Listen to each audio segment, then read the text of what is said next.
ഏറ്റുമാനൂർ ശ്രീ മഹാദേവ ക്ഷേത്രത്തിലെ ഈ വർഷത്തെ തിരുവുത്സവത്തിന് ഭക്തർക്ക് നയനാനന്ദകരമായ കാഴ്ചയൊരുക്കി കൂറ്റൻ കാഴ്ചപ്പന്തലിന്റെ നിർമ്മാണ പ്രവർത്തനങ്ങൾ പുരോഗമിക്കുന്നു.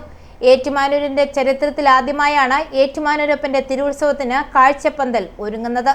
തൃശൂർ പൂരം, ഉത്രാളിക്കാവ് പൂരം, തൃശൂർ വെല്ലങ്ങിവേല തുടങ്ങിയ തൃശൂർ, പാലക്കാട് ജില്ലകളിലെ എല്ലാ ക്ഷേത്രങ്ങളിലും ഉത്സവത്തിന് കാണപ്പെടുന്നവയാണ് കാഴ്ചപ്പന്തൽ. തൃശൂർ ചെറുതുരുത്തിയിലെ ആരാധനാ പന്തൽ ആൻഡ് ഇവന്റ്സ് ആണ് ഏറ്റുമാനൂർ ക്ഷേത്രത്തിൽ ഉത്സവത്തിന്റെ ഭാഗമായി കൂറ്റൻ കാഴ്ചപ്പന്തൽ ഒരുക്കുന്നത്. ക്ഷേത്ര മൈതാനത്ത് കല്യാണ മണ്ഡപത്തിന്റെ ഗോപുരത്തിന് മുന്നിലാണ് കാഴ്ചപ്പന്തൽ നിർമ്മിക്കുന്നത്. തൃശൂരിൽ നിന്നും എത്തിയ ടീമാണ് കാഴ്ചപ്പന്തലിന്റെ നിർമ്മാണ പ്രവർത്തനങ്ങളിൽ ഏർപ്പെട്ടിരിക്കുന്നത്. പന്തൽ നിർമ്മാണത്തിൽ 15 പേരും ലൈറ്റ് സംവിധാനത്തിനായി 8 പേരുമാണ് എത്തിയിരിക്കുന്നത്. 26-ന് വൈകിട്ട് കാഴ്ചപ്പന്തലിൽ ലൈറ്റിന്റെ ടെസ്റ്റ് നടക്കും. എല്ലാവർക്കും നമസ്കാരം. ഞങ്ങൾ ആരാധന പന്തൽ സ്വദേശിയാണ്. അതിൽ നമ്മളിപ്പോൾ പന്തൽ ചെയ്യുന്നത് ഇവിടെ ഏറ്റുമാനൂർ കോട്ടയം ജില്ലയിൽ തന്നെ ആദ്യമായിട്ടാണ് അത്രയും വലിയൊരു പന്തൽ വരുന്നത്.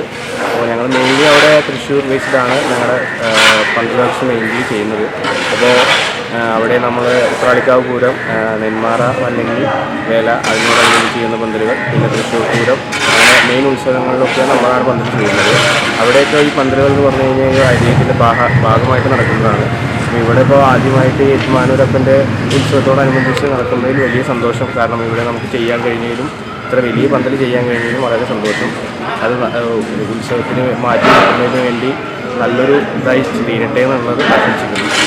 i4u news, Ettumanoor.